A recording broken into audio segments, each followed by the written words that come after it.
Assalamualaikum warahmatullahi wabarakatuh.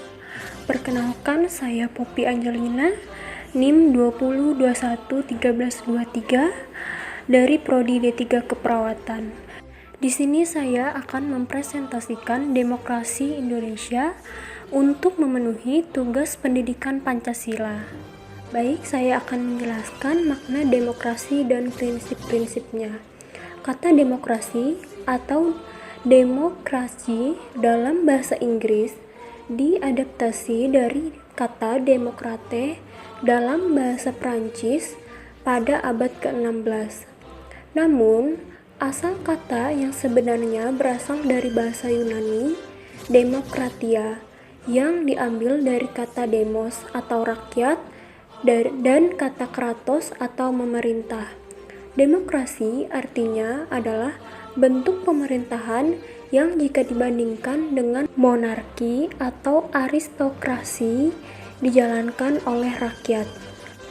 Gagasan mengenai negara, kekuasaan politik, keadilan, dan terutama demokrasi secara geologis, intelektual, bisa diacak dari tradisi politik negara-negara kota Yunani klasik yang dinamakan polis atau city-state. Kemudian, demokrasi terdapat dua sifat. Yang pertama bersifat prosedural dan yang kedua bersifat substansial. Prosedur adalah mekanisme berisi tata cara yang harus dijalani dalam melaksanakan kegiatan tertentu untuk mencapai tujuan kegiatan tersebut, sedangkan substansi adalah penyampaian suara rakyat untuk membentuk lembaga perwakilan dan pemerintahan sebagai penyelenggaraan negara. Suara rakyat diwujudkan dalam bentuk hak pilih, yaitu hak untuk memilih wakil dari berbagai calon yang ada. Adapun bentuk-bentuk demokrasi yang pertama yaitu formal demokrasi, menunjuk pada demokrasi dalam arti sistem pemerintahan. Hal ini dapat dilihat dalam berbagai pelaksanaan demokrasi di berbagai negara. Kemudian yang kedua yaitu sistem presidensial. Sistem ini menekankan pentingnya pemilihan presiden secara langsung, sehingga presiden terpilih mendapatkan mandat secara langsung dari rakyat. Yang ketiga yaitu sistem parlementer. Sistem ini menerapkan hubungan yang menyatu antara kekuasaan eksekutif dan legislatif. Kemudian kita memasuki pembahasan demokrasi Pancasila. Pengertian demokrasi Pancasila menurut para ahli, selain pengertian secara umum demokrasi Pancasila, terdapat pula pengertian menurut para ahli yang mengemukakan pendapatnya untuk mendefinisikan pengertian demokrasi Pancasila. Yang pertama yaitu Profesor Darji Darmodihardjo. Menurut Profesor Darji Darmodihardjo, bahwa pengertian demokrasi Pancasila adalah paham demokrasi yang bersumber dari kepribadian dan falsafah hidup bangsa Indonesia, yang perwujudannya seperti dalam ketentuan-ketentuan pembukaan Undang-Undang Dasar 1945. Yang kedua yaitu pengertian demokrasi Pancasila menurut Kansil adalah kerakyatan yang dipimpin oleh hikmat, kebijaksanaan dalam permusyawaratan dan perwakilan, yang merupakan sila keempat dari dasar negara Pancasila seperti yang tercantum dalam alinea keempat pembukaan Undang-Undang Dasar 1945. Kemudian yang ketiga yaitu Profesor Noto Negoro. Menurutnya, pengertian demokrasi Pancasila adalah kerakyatan yang dipimpin oleh hikmat, kebijaksanaan dalam permusyawaratan dan perwakilan, yang berisi ketuhanan yang Maha Esa, yang berkemanusiaan yang adil dan beradab, yang mempersatukan Indonesia, dan yang berkeadilan sosial bagi seluruh rakyat Indonesia. Kemudian yang keempat yaitu Ensiklopedia Indonesia. Pengertian demokrasi Pancasila bahwa Pancasila meliputi bidang-bidang politik, sosial, dan ekonomi, serta dalam penyelesaian masalah-masalah nasional yang berusaha sejauh mungkin menempuh jalan permusyawaratan untuk mencapai mufakat.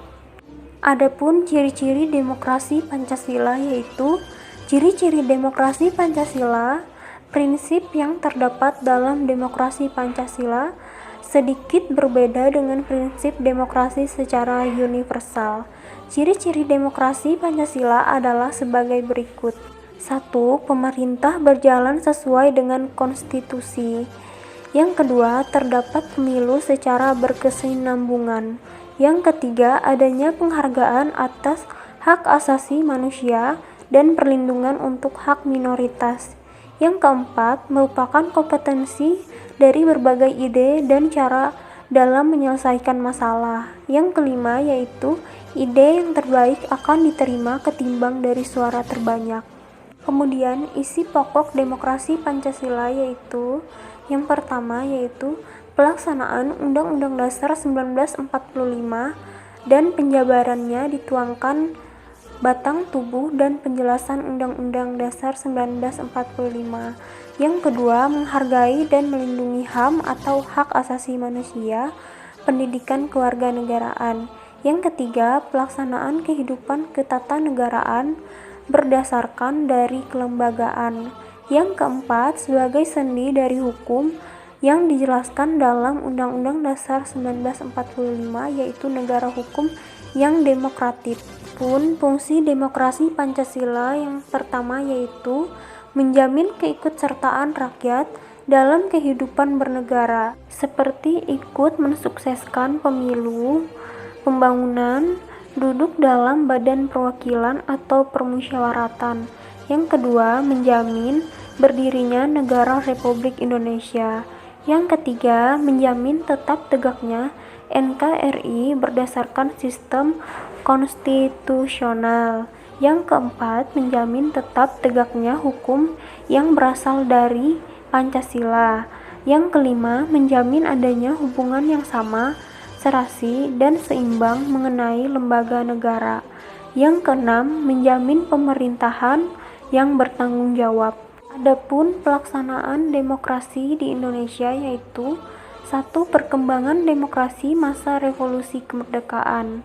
Yang kedua, demokrasi parlementer atau liberal pada tahun 1945 sampai dengan 1959. Yang ketiga yaitu demokrasi terpimpin pada tahun 1959 sampai dengan 1965. Yang keempat, demokrasi Pancasila pada tahun 1965 sampai dengan 1998. Yang kelima, demokrasi pasca reformasi. Demikian presentasi yang dapat saya sampaikan. Kurang lebihnya saya memohon maaf.